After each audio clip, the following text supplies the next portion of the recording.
Bonjour Monsieur Grant, je vous remercie de bien vouloir répondre à ces quelques questions.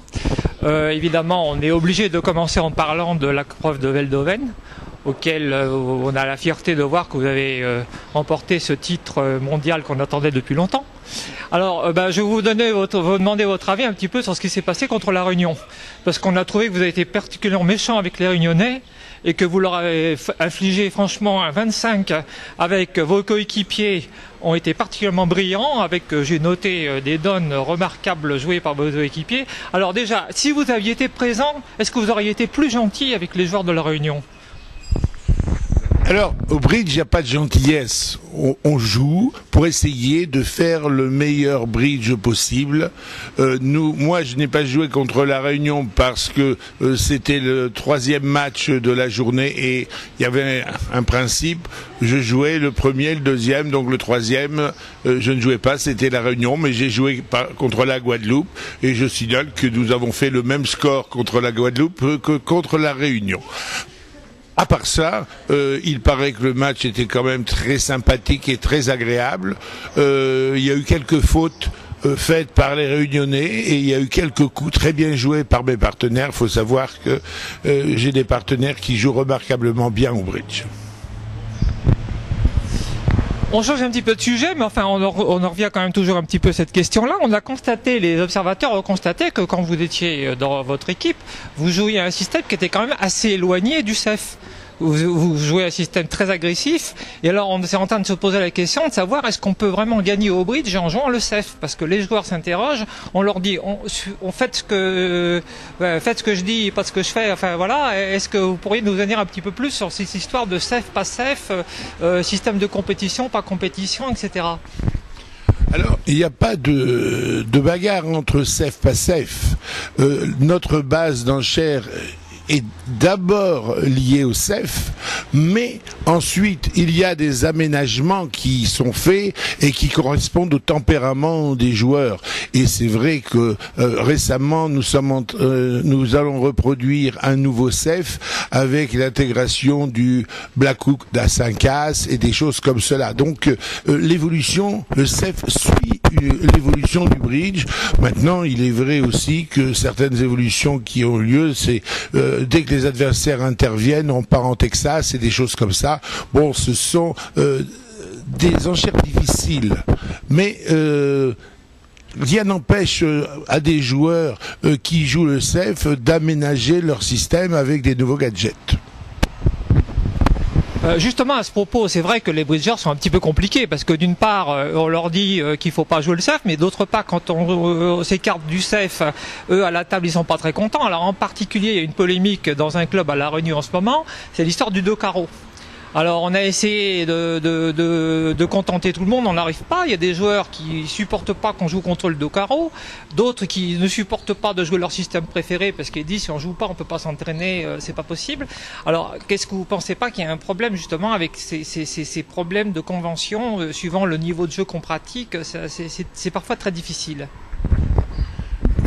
Maintenant, les nouveaux gadgets comme le 2 carreaux multicolore ou le sans atout faible ou d'autres enchères barrages spécifiques font partie du bridge de compétition. Donc, si on est première série ou deuxième série, ces enchères sont totalement autorisées et cela ne pose aucun problème. Charge aux joueurs qui ne jouent pas ça de préparer les défenses et il existe nombreuses défenses disponibles sur les sites de bridge. Ah, là, je suis un petit peu désolé de vous contredire, Monsieur Green, parce que au niveau des joueurs qui jouent dans le tournoi de régularité, beaucoup de gens jouent vraiment pour s'amuser et ils sont très loin de pouvoir se préparer à faire une défense. Et pour eux, leur état d'esprit, c'est de dire on me fait un 2 carreaux, on essaie de m'avoir. Et disons que c'est là où naît la polémique et ça pose quelques problèmes.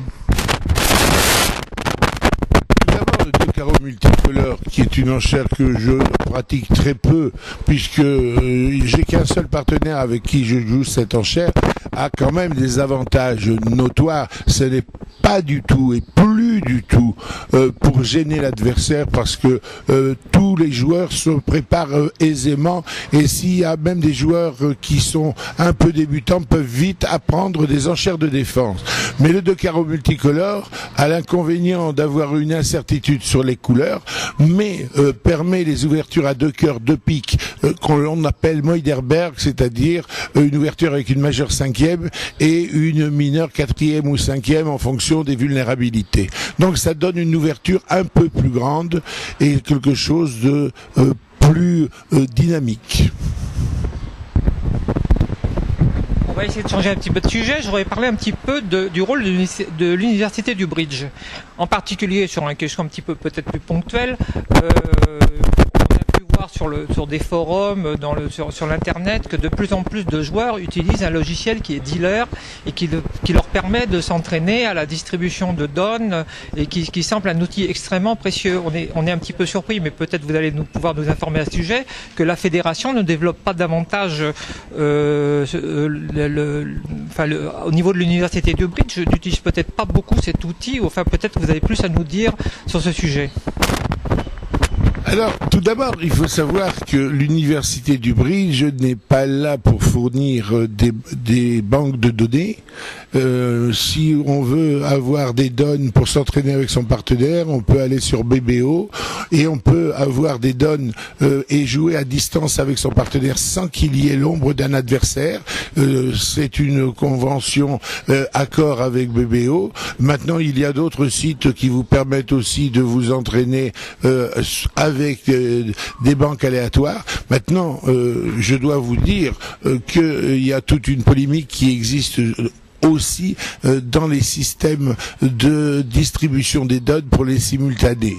Il y a eu des donnes de simultanés qui ont été un petit peu, je vais dire, simplifié, alors qu'à la Fédération française de bridge, les banques de données utilisées pour les ronds de Société Générale sont brutes de décoffrage, c'est-à-dire qu'il n'y a jamais de données supprimées. Il peut y avoir une série de supprimées, et là c'est ce qui a été évolué récemment. Les séries trop, où il y a trop de singletons, trop de chicanes, sont systématiquement supprimées pour permettre aux joueurs d'avoir des séries de données normales. Mais quand vous donnez les cartes, normalement, vous avez aussi des 6-5, voire des 6-6, des 8-2, et tous des donnes comme cela.